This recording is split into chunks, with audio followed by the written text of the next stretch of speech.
Дыбыс, камера, мотор. Жақсы қыздар, мұнда жақындаймыз. 3 дегенде бұрылыңыз. Сосын алдыңызда тұрған адамға қошемет сөзін айтыңыз.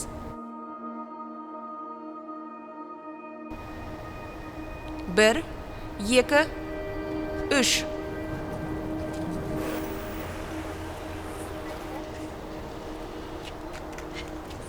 Маған Симонаның кетіктігін айт. О, менің кетігім бе? Сенің күлкің әдемі. Шынымен бе? Маған сенің көзің ұнайды. Рахмет, бірақ... Мына көйлек саған жарасады. Көйлектің түсі де сенікі. Бірақ мен бұл түс маған жарасады деп ойламаймын. Сенің шашың өте әдемі. Мен мұндай шаш көрмегем. Мүмкін емес. Шашым үнемі электрланып шатасып қалады, бірақ... Жоқ. Жоқ, бұл рас. Ал маған сіз жағымпазданып айтқан сияқтысыз. Маған біреу қошемет сөзін айтса, мен оны мысқылдап тұрғандай қабылдаймын. Біз кемшіліктерімізді жасыруға тырысамыз.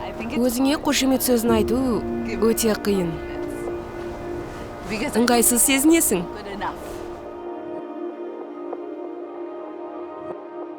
Әрине. Жақсы. 1, 2, 3.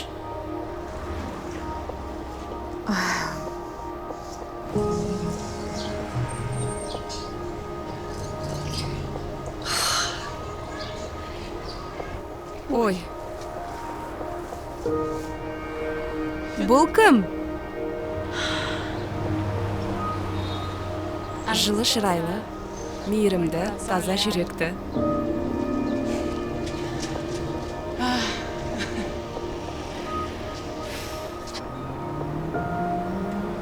Тіпті айнадағы бейнеме қошемет сөзін айта алмаймын, себебі өте ұялшақпын. Меніңше әйелдері өзге біреуге емес, өздеріне әлдеқайда қатал деп Дәл ойлаймын. айттың. Көріксіз қыздар жоқ.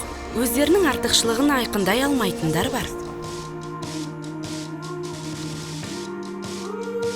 Өзіңе деген сенімділік, бұл сені мықты ететін нәрсе. Сен үнемі әдемі болуым керек деп ойлайсың. Солай болуға тырысасың. Бірақ саған онсыз да әдемімін деген ой келмейді. Өзгеге сүйіспеншілік өзіңді жақсы көруден басталады. Маған батылдығым ұнайды. Мен өз мүсінімді жақсы көремін. Мұрнымның формасын. Күлкімді. Мойнымда себеп болу әдемі. Маған сенің көздерің ұнайды. Маған анама ұқсайтыным ұнайды. Сен осындасың, және бұл керемет. Бұл сенің қолыңнан келеді. Бір қошемет сөзі бәрін өзгерте алады. Бұл бізге қарбаластан қол үзіп адамдарға алғысыңды білдіру. Шындығында рахмет деп айтып үйрену оңай. Алғысымды білдіремін. Рахмет. Рахмет саған күнім. Рахмет, рахмет. Мен сені жақсы көремін, рахмет. Мен де сені жақсы көремін.